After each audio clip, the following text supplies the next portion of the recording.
Bring a friend. Tell somebody. And then I want you to also tell a friend, man, I missed this one today. I want you to tell them and make them feel some kind of way. Cause yeah, that's what we're gonna do today. Okay. So, whenever Rob gives me the signal, I'm talking to somebody. yeah, that's Miss Teresa. She works for the county. Oh, okay. Well, you can roll if you're ready. Okay. All right. You know, I remember watching not necessarily watching, but I heard of a story of a minister that had, you know, he's a big known, powerful minister in the overseas or wherever he was. He was this powerful minister. Then he decided to move his church to another location, and he moved his church to another location in the and in this area it was kind of remote, and he set his church up there and did all the stuff, the building and all that, and he got there and one person showed up to the service.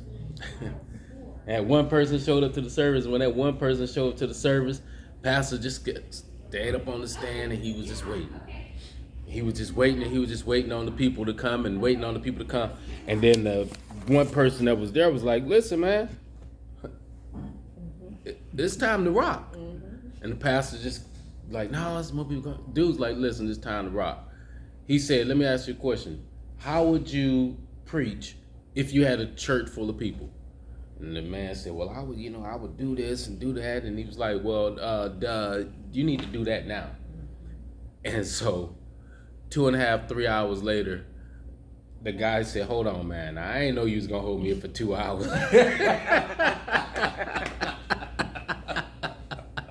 So he talked for 2.5 hours. I mean, he's like, Joe, hold on now. He said, well, you told me to do it as if I had a church full of people. So I'm just doing what I said I was going to do.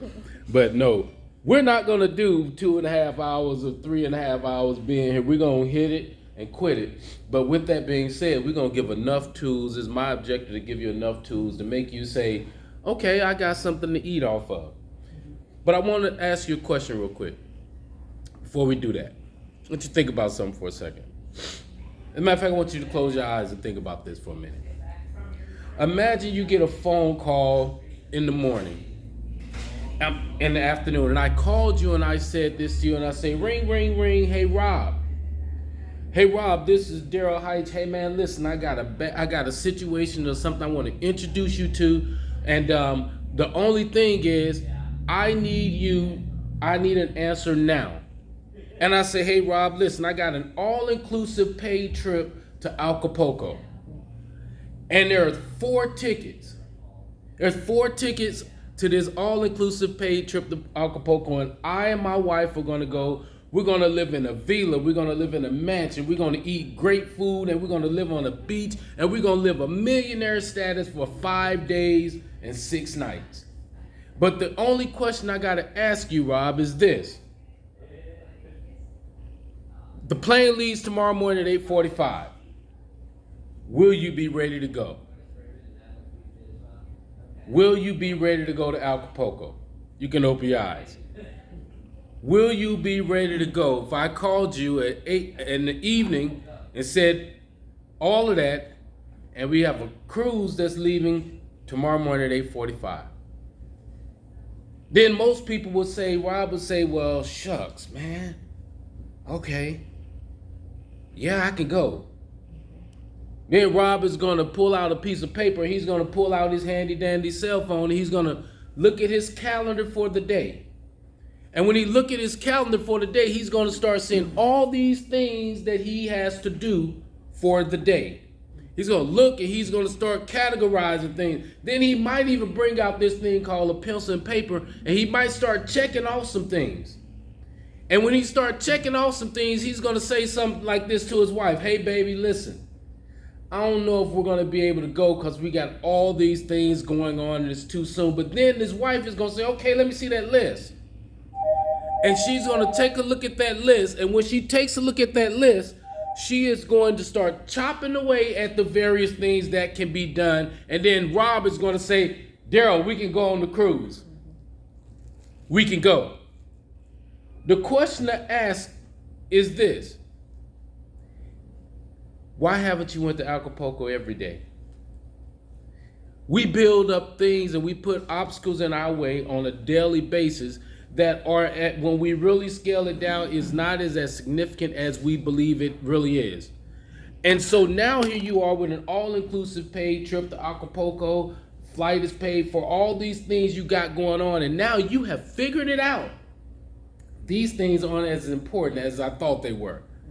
I can now go to Acapulco. On a daily basis, we need to think about whether or not the things that are on our calendar and in our mind and the clutter and the various things that we got going on, are they really affecting you getting to Acapulco, your next business meeting, your next idea, your next concept, the next vision, the next dream, the next thing that you're supposed to be bringing to pass? Are we held bound by those things to prevent us from going there? Who am I? Real quick, just to give you a quick overview of who I am. I'm a weird dude from East St. Louis, Illinois. East St. Louis, Illinois. The land, as a matter of fact, years ago, I retired from the Navy, and I end up in a court-martial type of deal. And I had to defend myself against my leadership. And the thing that the guy asked me, my attorney said, hey, I need a bio and all these different things on you. And I said, I'm from East St. Louis, Illinois. He said, and I said, and it's known as the City of Champions. And he said, hold on now, be careful with that. He said, because everything you say, the defense, they're going to challenge it. They're going to be challenging you on everything. I said, hey, bro, I ain't got no problem with that. I took him to the city webpage, the marquee, and it said the City of Champions, because we've produced more high school champions than championship football teams than any school in the nation. City of Champions. I'm married with 6 kids, 6 grandkids. I am a retired service member from the Navy, as I just mentioned. I'm also the founder president of the Schweitzer Heights Group. And I recently just started the Hillsborough County Black Chamber of Commerce, which we've been operating now since March of this year, and have been doing some great things here in the Tampa market. And we are very excited about what we've been doing here and all that good stuff. But I want to ask you this question here. I want you to do this for me. Here's the things we're going to be talking about today. We're going to zip through it, because I don't want to be that minister that you say held me down so long. But I want to make sure I give you enough information that you're able to grow off of. So we're going to talk about how you focus your personal growth, development. We're going to talk about a life vision, 5 commandments that every business must know, create a compelling brand story, and the strategic offer sequence, and AI now. This platform and program is called Play to Win. The things we're going to share with you today is about putting you in a winning seat, putting you in a situation, as the first slide said, play to win or don't play the game at all. Because at the end of the day, no one wakes up in the morning and say, I just want to lose. Right. You name one person that wake up and say, well, hey, when I get up in the morning, I'm going to just lose. You think about the person that's lying in the we used to call them hobos in the past, or the bums or what have you. I do not believe that person was born unto this earth and walked out on earth and did all the great things he did and said, when I grow up, I want to sleep up under the highway system. Something had to happen, and we have to ask ourselves, what was that something that happened that led that person to that situation? But I'm foolish enough to believe that maybe he haven't set up under a situation where he's been taught how to win. And often enough, we never find ourselves in a situation that's taught how to win. If we all remember this guy by the name of Michael Jordan.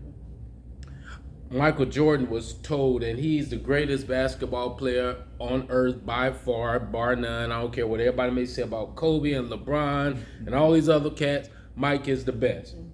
But Mike was the best because Mike, as great as he was, Mike brought in himself, his own private coach, to teach him how to win. I remember reading a book about Mike, and the guy said that Mike, he taught Mike how to, when he got the rebound, how to position his feet to be able to take off fast enough.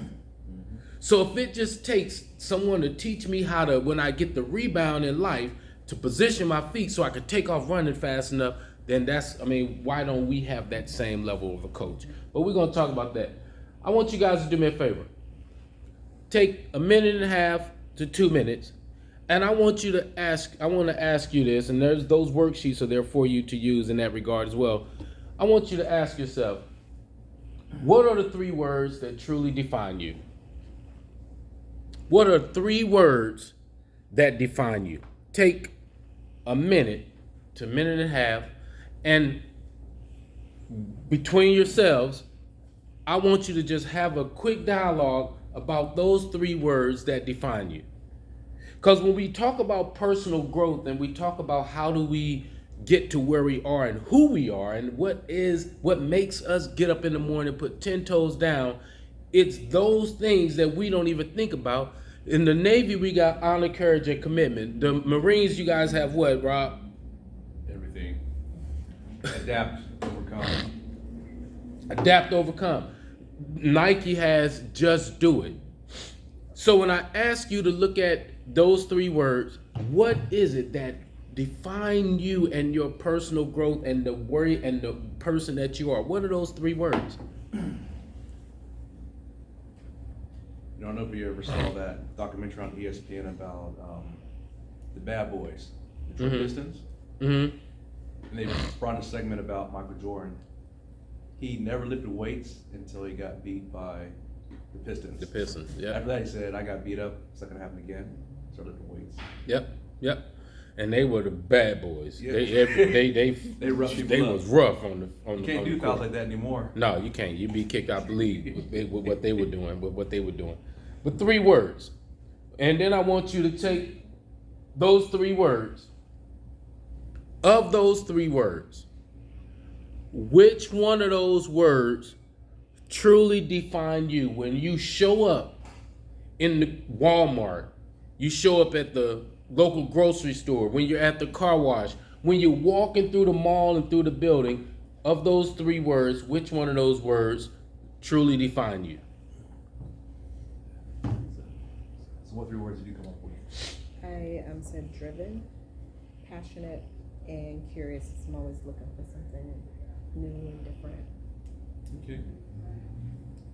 For me, I put coach, patience, and confidence. And of those 3 words, which one truly define you? Patience. And why?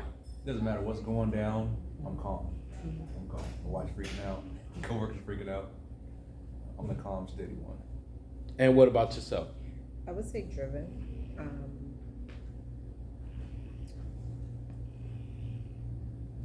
Probably about one of my biggest goals was to not look like where I came from. So having wanting to do better and live better and be better is probably the main thing that I focus on. Okay. So the next thing, the next piece of that puzzle is this. Everybody pull out your camera that you use for a cell phone. And what I want you to do when you pull out your camera that you use for a cell phone, I want you to go to your alarm clock. And I want you to label those 3 words as an alarm. My 3 words are caring, understanding, and reasonable.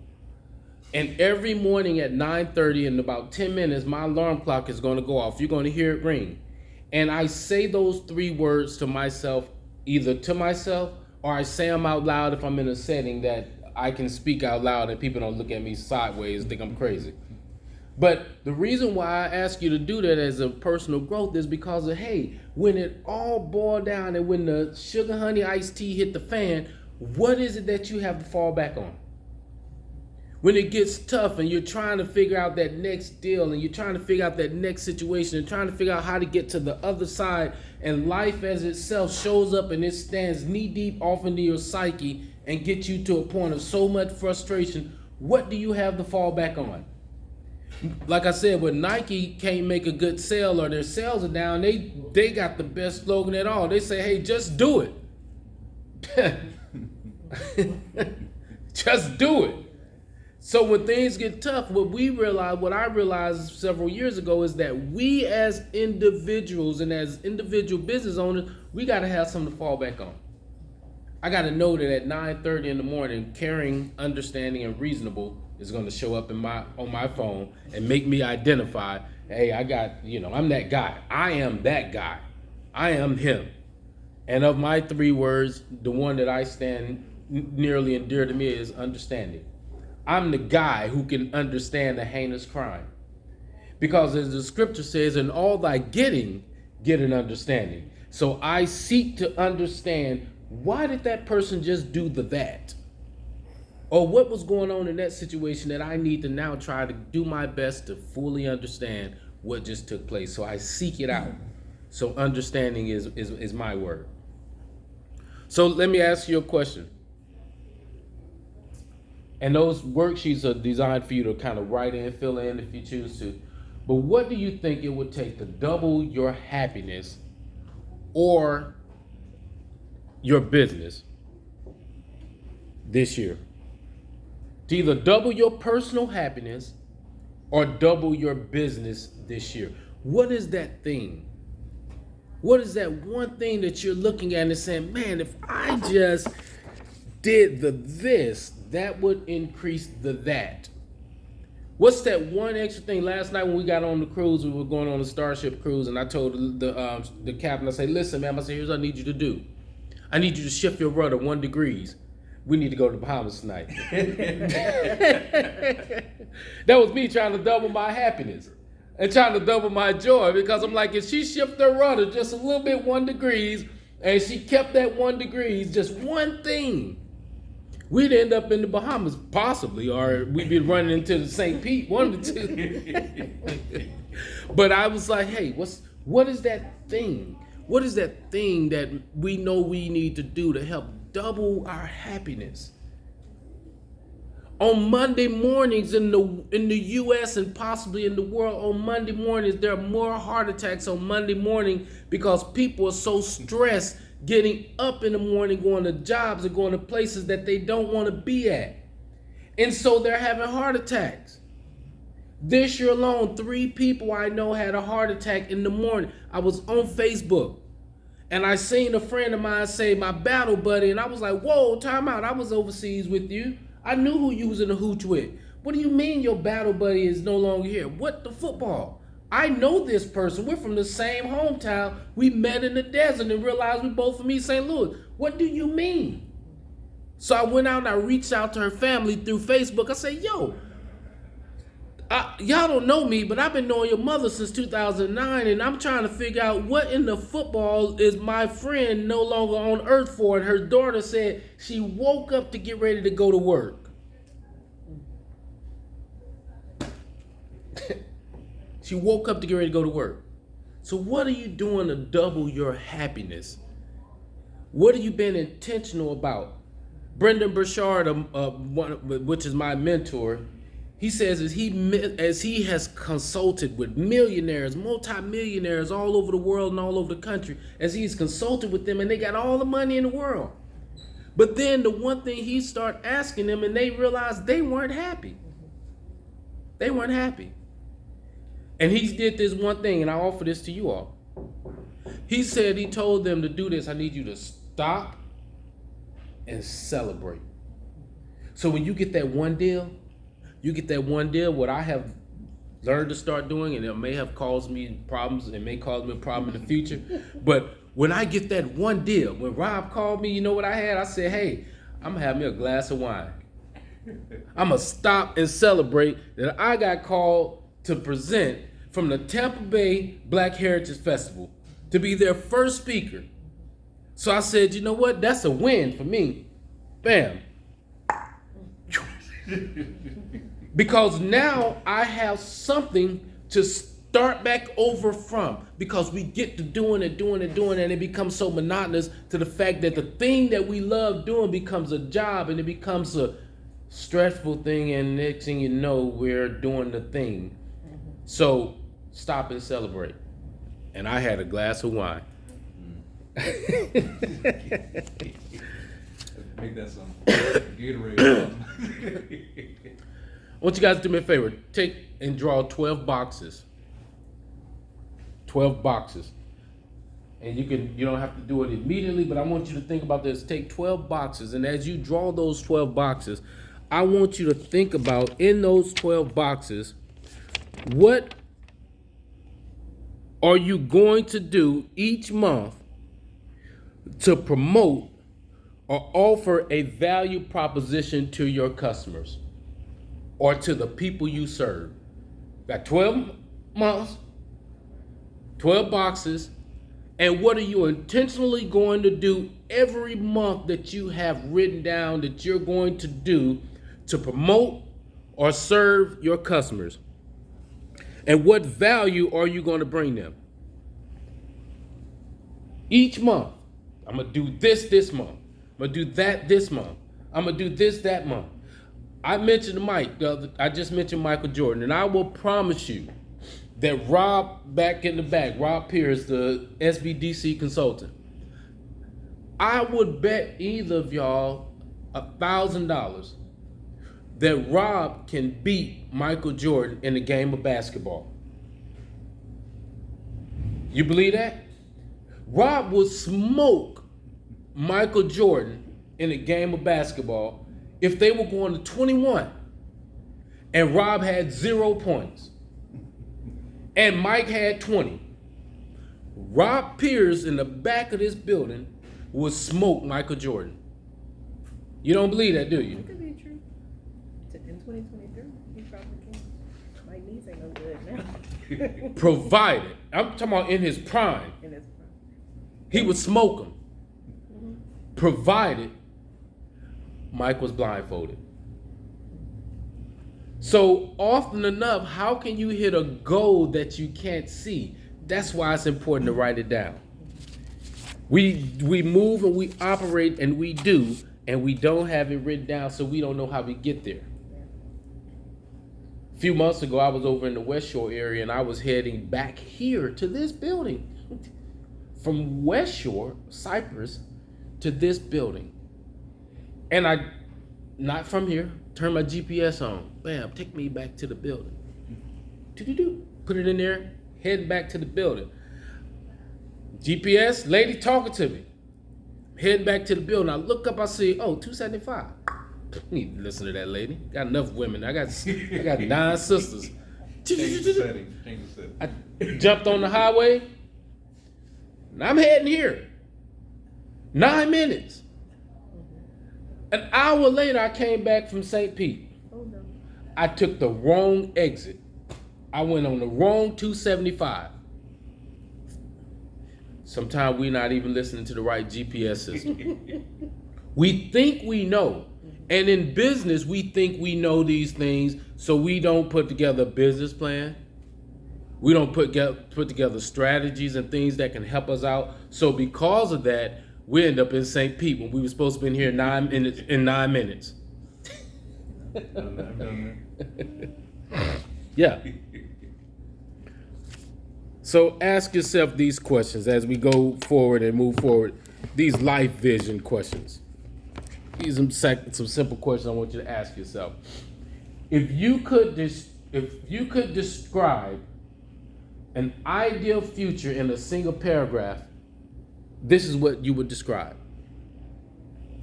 What would it be? If I could describe my ideal future in a single paragraph, this is what I would describe. I went through a funk, and it probably happens to us guys when we turn 40. We start thinking of our legacy or midlife crisis. So I created my life mission. And just to paraphrase, what brings me joy is to help others succeed as a coach or a mentor in business, in life, spiritually, mentally, or academically. Mm-hmm. That brings me joy. Yep. Same here. Same here.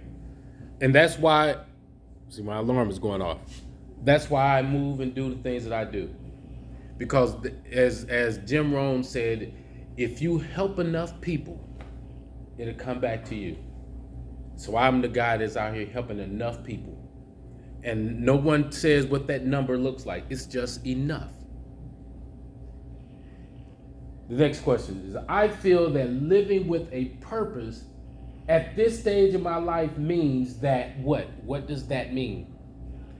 What does that mean? I feel that living with purpose at this stage of my life means that. It means what? If I'm living right now in my purpose, what is that? How does that look, feel, smell? These are questions that we got to ask ourselves if you plan on playing to win. Because we don't even think about where we are right now in our current state. While I'm a nurse, while I'm working in banking, while I'm on my entrepreneurial journey, what is happening right now? And the person who I want the world to see, and I want to show up on a daily basis, is the type of person who what? There was a song, I think it was by the Kirk Franklin family in that group, that said, what kind of Jesus do people see in me? It was something like that. How am I, Daryl Heights, representing the Heights family? How am I representing the West family? How am I representing and how am I showing up in spaces? And what does people have to say about when my dad died in 2011? I had the awesomeness to do a panoramic thought pattern. And I said, whoa, I never heard a bad word about that man. Never heard nothing negative about him. No one ever showed up in our world and said, man, boy, your dad was. That never happened. And so to make sure that maintained, when you see the word on my company, the Schweitzer Heights, he's Schweitzer. I carried my mother's maiden name. I said, you know what? As long as I'm here, his name gonna keep walking the earth. Because I want people to see me through him, or him through me. And at the end of my life, I want to be able to look back over my life and know that. What do you want? What do you want? There's a commercial that used to be on television that was called, and it still is, and it's still in the grocery stores. And it was what do I want on my tombstone? What do you want on your tombstone? What do you want on your tombstone? What do you want it to be said? Man, when I showed up, I just pissed people off every time I came in the room. When I came in the room, I demanded a XYZ. You know why you go to the garden and get your fruit and your vegetables? You know why when the apple tree never comes to you? You ever notice why the greens and the collard greens never come to you? So I want you to test this out real quick. Think about this. We go to the places that we need to go to get the nourishment for what we need. So often enough, I'll go to places and I'll stand in the room and I'll stand to the back of that cocktail table and I'll just stand there like this.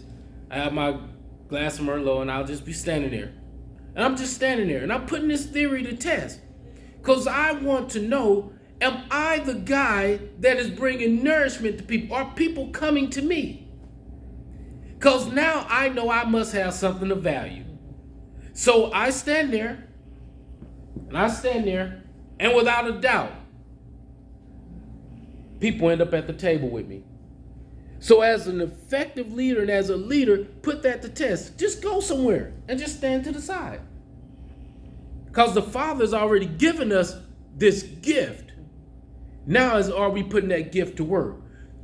Someone should be coming to your garden and picking off your tree and saying, hey, I'm going to go over here and get me some collard greens. I'm going to go over here and get me some plants. I'm going to go over here and get me some turmeric. I'm going to come over here and get the things that I need to be successful in my life. When UT asked me to come over there, they didn't ask me just because I was a dude that can spell the word entrepreneurship. They said, hey, this guy got something that that's feeding the student body, the future entrepreneurs gonna show up at the office that I'm sitting in. Are people showing up at your desk? What do you want said when you look back over your life?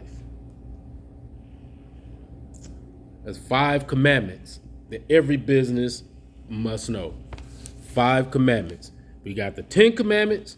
Now we got the 5 commandments for businesses. What are those 5 commandments? Know thy customers. You know who your customer is? I'm the guy that, I don't know what, LinkedIn has went bananas. I keep getting people showing up in my LinkedIn asking me, and they telling me what I need from them. You never even sought out the sales protocol, the sales process engineer. You never built a report. You never proposed the agenda. You never asked me, can we proceed to the next step?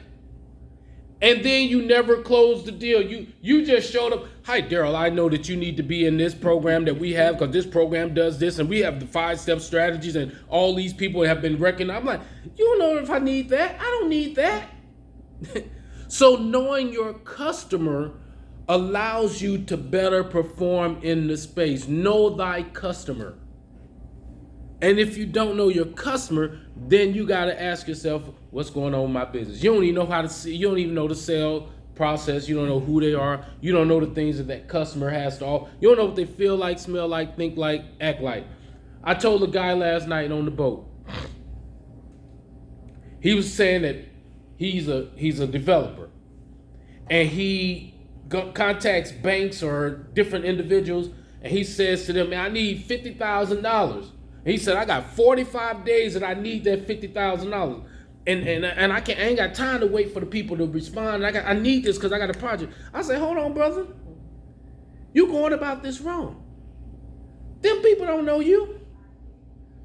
So if know thy customer is one thing, then they must know you. So I told him, I said, hey, brother, you got to start a relationship. Man, I ain't got time for that. I said, you plan on dying today?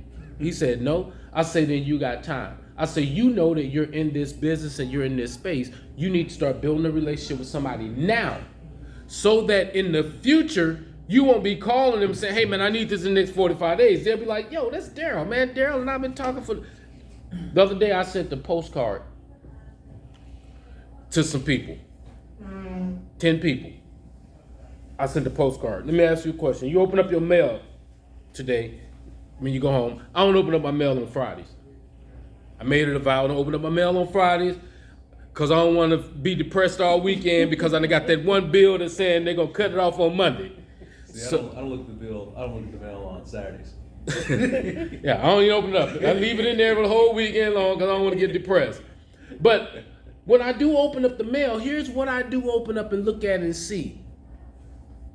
I told this guy, I said, stop sending emails to people. I said, stop sending emails to people. When I open up my mailbox and I got all those bills and everything wrapped up in my business journal, there's one thing that I always open up is that card. That card with somebody's handwritten information on it. I open that card up and I'm like, because it said to Daryl Heights, I just read through their scribbling ink pen. That told Daryl Heights that they took the time to think about me. So I need to open up this card. I'm like, yo. And they said the XYZ, they wrote that to me. I said, sir, you need to start sending out cards. Stop sending out emails. So that you can know thy customer. Know thy competitors. Who? That's the next commandment. Know thy competitors. Who are you competing against? Who are you benchmarking? Think it not strange that CVS and Walgreens are right across the street from each other. Think it not strange that Burger King and McDonald's are on the opposite sides of the street because they're trying to catch that traffic flow. Think it not strange that Truist is across the street from Suncoast. Know thy customer. As a business owners, know our competitors. As business owners, do you know who your competition is? A friend of mine says at the bottom you compete, at the top you collaborate. So when you begin to know who your your competition are, you're able to now build bridges and relationships. Rob was in here the other week and people from BMO was here. And they looked across, hey, I know you, you know me, we know each other. Hey man, remember when? They removed the competitive setting that one might have thought. and collaborate. Do you know who your competition is? Know thy partners. Who do I need to partner with? I got this vision. I got this idea. I know this one thing that I want to do. And who am I going to get in? Who am I going to partner with?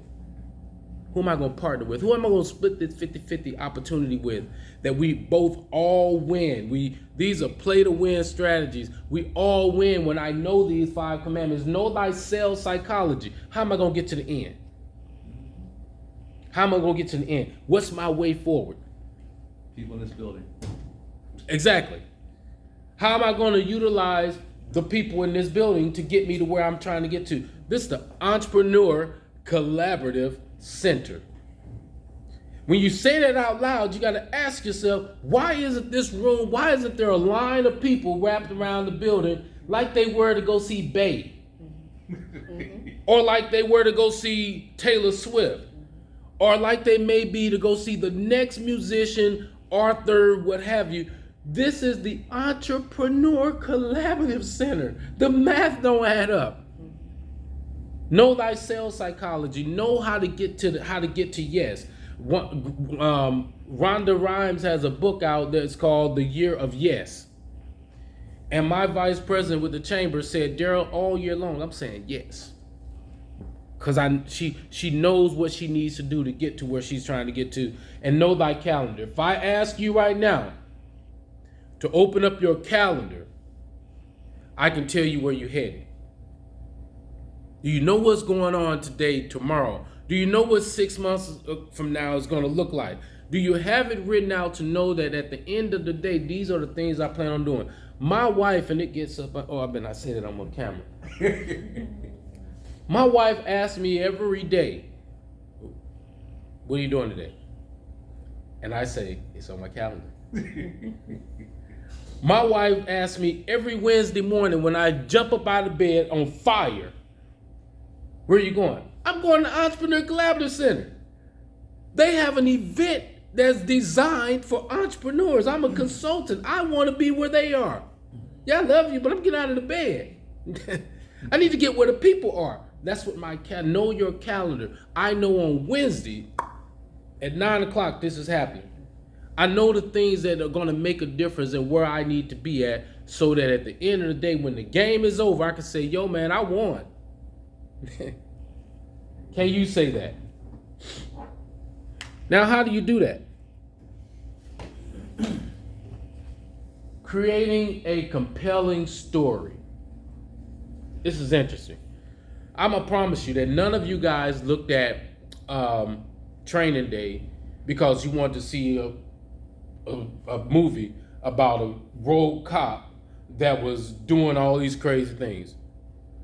I can promise you that nobody went to go see Will Smith and Muhammad Ali because of who he is, because Muhammad Ali was alive when he did the movie. So why did you go see him as it relates to that? Because we was following his story. We knew him. We knew who Will Smith was. So it's like, man, I can relate to that. So therefore, I'm going to do the Will Smith thing. I'm going to go and do that with Will and go visit this show. A compelling story.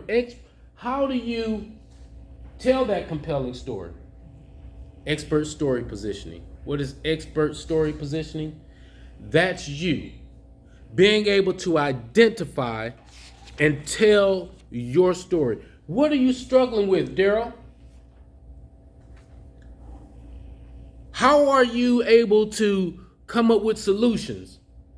And repeat that story all the time. I always tell the story of my struggle when I was in San Diego, California. I always talk about when I was standing on the corner of Texas Boulevard and University Avenue and the sheriff pulled me over and he asked me, he said this, I got some good news and I got some bad news. The good news is, Daryl, I'm not going to give you a ticket for your license plates being expired. But the bad news is this, GMAC is looking for this truck. GMAC is looking for this truck, and I'm going to need you to get everything you own out this truck because they coming. And I tell that story of struggle all the time about how I stood on the street with all the things I owned in my hand. And I stood there looking and saying to myself, Daryl, where you gonna go from here? So my expert story positioning is, how do I get that message to convey and to relate to the audience? So my expert story positioning, I talk about my story of struggle. And then I talk about what did I do for solution-based things. So I decided, okay, I'm gonna take my compelling story. I'm gonna talk about how it affected me, because what ends up happening is people end up saying, man, Rob and Daryl, man, every time I see them guys in the street, they sharp, man. They dress nice, they eating good, and they this and they that, but they don't know what we'd have been through to get there. So I tie my expert story into now passing it off as a solution to individuals who I'm speaking to. I tell them how to honor your struggle, as Brendan Burchard says, honor the struggle, because the struggle is how you got to where you are. And then I just stated how you got to that point, and then I tell them my surprising results. Hey, listen, I went through all that, and I was able to do that. I remember being in Charlotte, North Carolina. Got up one morning, put on a nice 3-piece suit, Super 100 silk, jumped in my car, drove all the way downtown downtown Gastonia, North Carolina. Got out my car, shut the door, boom, made sure my cologne was smart, walked in the building, sat down. I got to talking to the person to the left and the right of me, and we talked, and then somebody said, Daryl Heights. I said, that's me. I walked to the back, sat down, talked to the lady, and the lady said, so why are you here? Let's talk about that. I said, oh, I came to get me some food stamps. I was dressed to the hilt to get me some food stamps. And the lady said, you know what? You need to be working here. We talked for so long that she was offering me a job. But what I was there for was for some food stamps.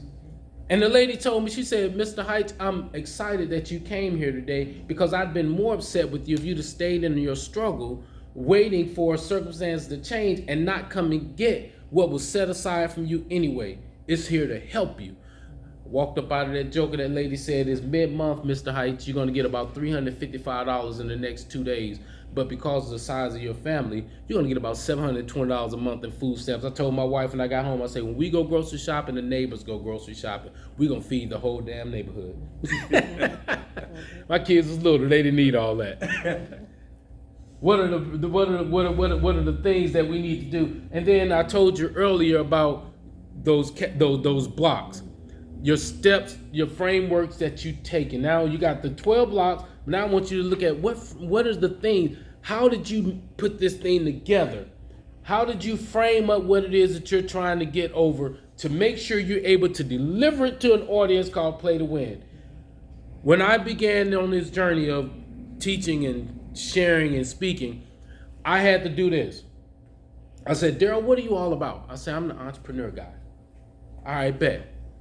So if you're that person, how are you framing that? So let me give you an idea.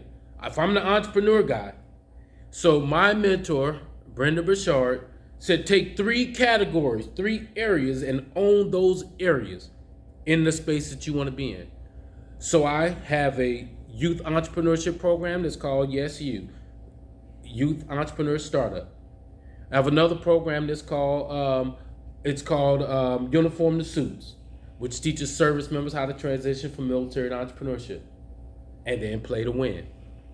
So I got 3 categories, 3 areas up under the umbrella of entrepreneurship, and I market, sell, talk, discuss those in 3 different settings, in 3 different aptitudes, 3 different modes of learning. That's the framework. And I make sure that when I'm telling my story, I make sure I wrap it all up and make sure everybody knows this, that, and the other. Strategic offer sequence. That sounds like a bunch of words. When you say strategic offer sequence, what is strategic offer sequence? This, and of course, we're going to talk about some AI tools. What is it that you're trying to convey to the people? What's your message? What is it that you're trying to get people to understand? What's your core message? What do you want them to, when we leave, when I leave here today, when we leave here today, what is it that I want you to have been fully understood? What's my main message that I need you to get and be able to live off of, operate on, and take from here? And what are the embedded triggers for your customers? What are you trying to stir up, be tactful about, and make come across? I'm trying to make come across to you how to win.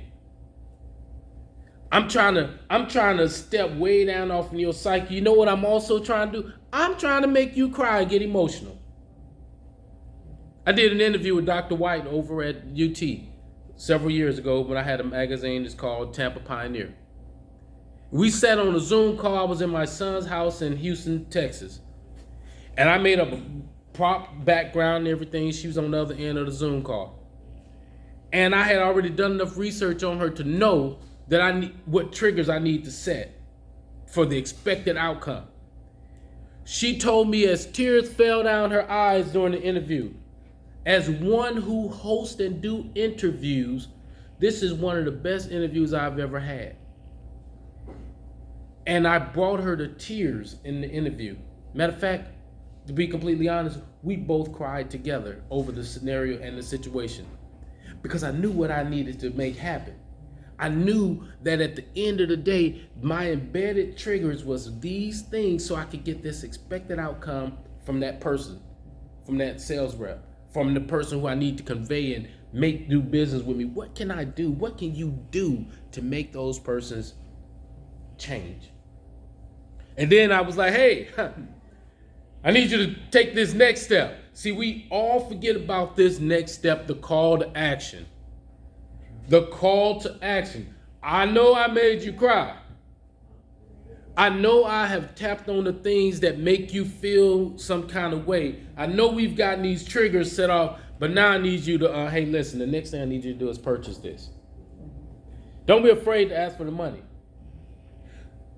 The person who tells you that he doesn't do or he do all these things and money is not an object to him, that person right there will lie to you in your face all day, every day, and twice on Sundays. That person that will tell you that money is not driving him, and I heard somebody say one time, man, money can't buy you happiness. Money can't buy you joy. I say, well, I'll tell you what. You give me enough money to get me to the other side, I'll walk the rest of the damn way.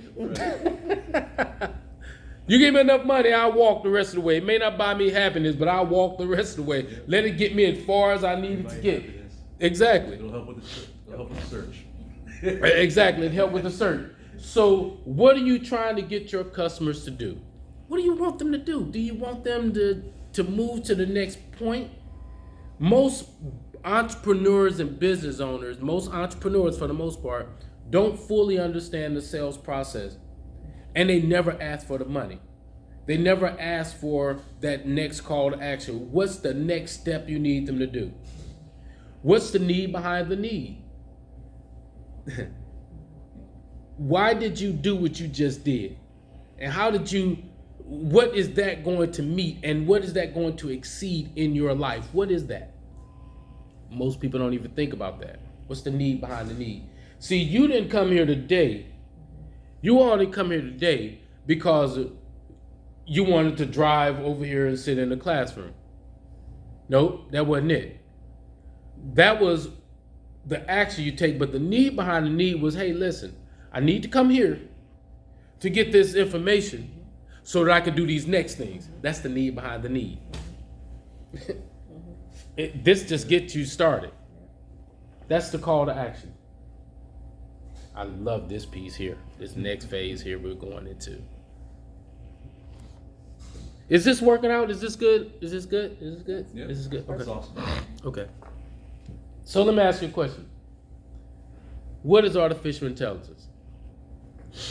Because this piece here, if we were excited when the internet came, man, we ought to be so happy today because this is the new and the next and the best wave that we got going on right now. But what is artificial intelligence? When you think artificial intelligence, what is it? Technology that assists us in our daily life. automated kind of predictions based on behaviors Mm-hmm. that can like push you and drive you a certain way, Mm-hmm. even without you knowing. That So- sits in the background and influences you. So we've been in this piece for the last few months now. This is when we first kicked this thing off. This is what people saw as artificial intelligence. This is what people thought. We thought that was artificial intelligence. We thought that's a robotic thing coming to take over Earth and life and all these things. But you guys are exactly right. This is what artificial intelligence is.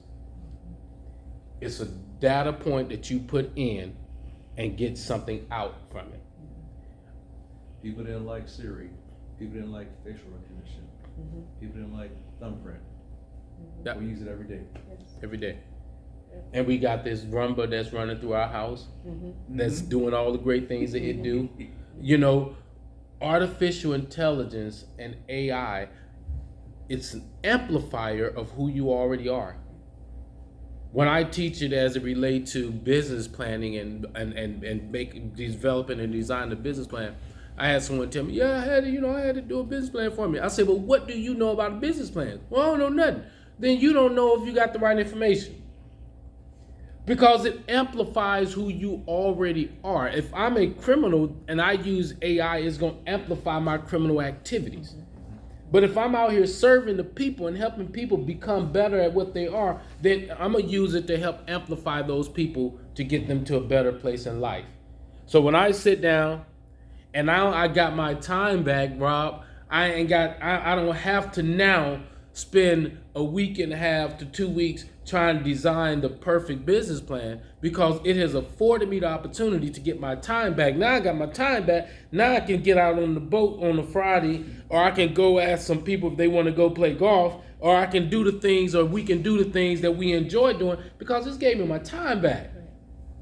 The rich man, poor man, baker man, thief, doctor, lawyer, Indian chief all have the same thing in common, and that's time. And it's what we're doing with it that makes a difference.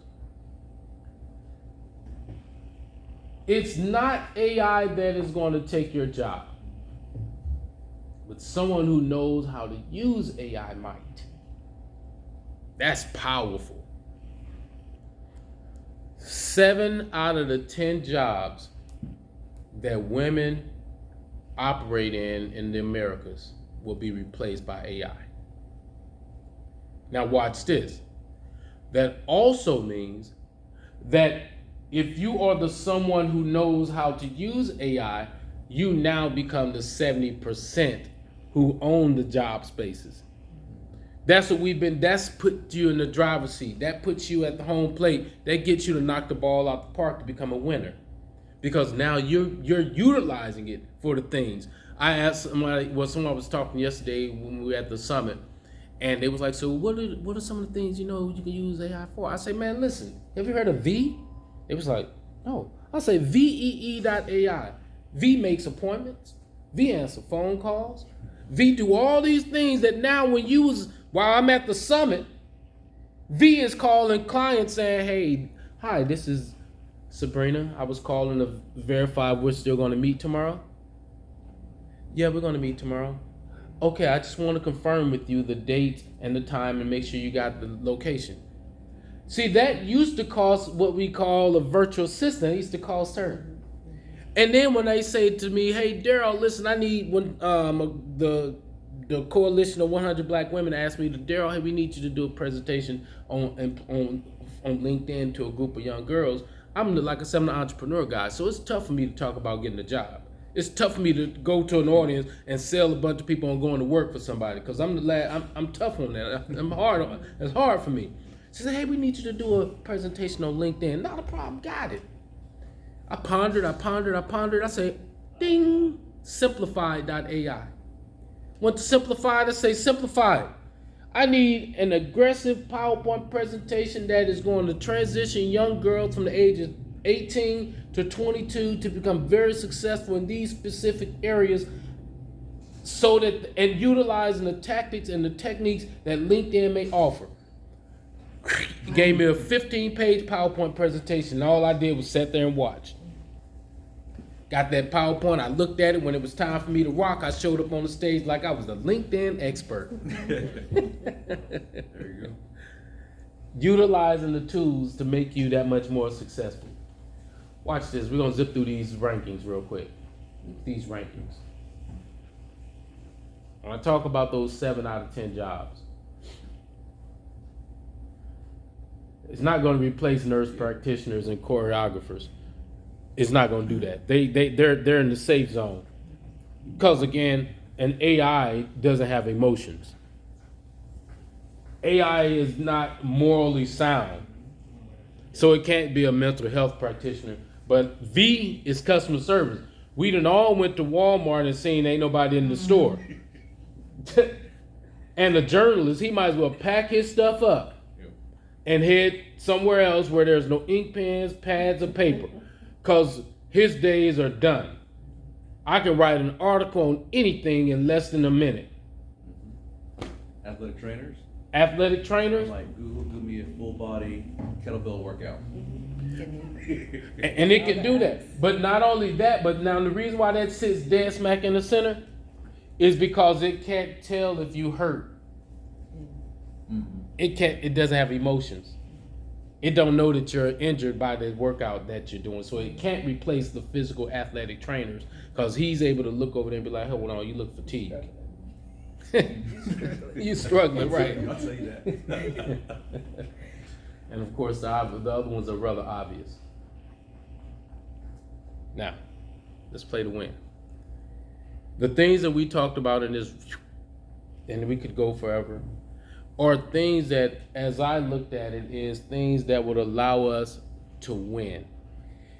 In order to win as well, in this with that link that I just put up there, if you choose to write that link down, is there's an AI for that. Which means, hey, listen, you ain't got to be thinking of this stuff no more. You want to win? You and knowing your competition. What's interesting to me is I have been meeting a lot of marketing people. A lot of people that's been doing marketing. They say they're a marketing firm. I'm XYZ marketing firm. I'm this marketing firm. But I asked them these 2 words and they say, I never heard that. So when they say I never heard that, I say, oh, I don't need to do business with you. Intent data. I mentioned intent data to every marketing person and they say, I don't know about that. I say, well, you ain't the person I need to work with. You ain't gonna put me in a winning situation. Because if you're not utilizing intent data and you're in marketing, we got a problem. So I ask you to just, without going down that rabbit hole, look it up. See what it's providing you. I'll tell you real quick in a quick synopsis on how intent data is changed the marketing aspect, and you see it every day. If you go to Google right now on your phone and you was to put in there, what are some of the trainings that your company offers that you do for your organization? Like Interqual. Interqual? Okay. If she went into Google right now and put in Interqual, she's doing it, and she did it at 5 after 10 today. Now, I'm the company who offers Interqual training. Through this system, I'm going to put in there that I'm looking for, Daryl Height Firm, am looking for organizations who are doing who are seeking Interqual training. The minute she logged into Google and hit enter and put that word in there, I'm gonna get an email. I'm gonna get an email that says, not only her, it's gonna give me her name, her phone number, her email address, her desk number, how many people work at her job. It's gonna give me all of that, and then she's gonna wonder, why did I? She's literally, think about the stuff that you've seen pop up in your Facebook thread. You're like, how did they know that? Well, that's a form of intent data as well. But now when I call her, I say, hey, I'm sorry, what was your first name again? Leonte. I say, hey, Leonte. Hey, this is Daryl. Hey, how are you doing today? I'm doing well. Hey, do you have a moment? Yes, it's my sales process. Hey, listen, real quick. Today is this day, and I just realized that you went on and you're looking for, and we're gonna talk. And she's saying to herself, dang, how do you know this? Intent data. You intended to do something with that data that you put in. Now I have the system, and I work with the organization that has provided me the intent data for all the keywords I'm looking for. And when you meet a marketing firm that they say they don't know about intent data, tuck tail and run. But guys, this has been just a smidget on how to teach you how to play to win, how to put you in the winning seat. We can't keep running in defeat and saying that I'm here to win. You either play the game to win or don't play the game at all. Thank you all. Thank you. Thank you. Thank you. Thank you. Good. Thank Good. you. Thank you. Thank you. And I am open for any questions you may have. You have any questions? Not questions, really, just thinking of, I'm not a business owner right now. I want to be a business owner. So I'm really thinking about like different avenues, like what business I want to go in. Do I want to use my nursing and like have like a, what do they call them now? It's not custodial care, but there's people who have homes Assistant and they care? house Assistant residents care? in a house. Mm-hmm.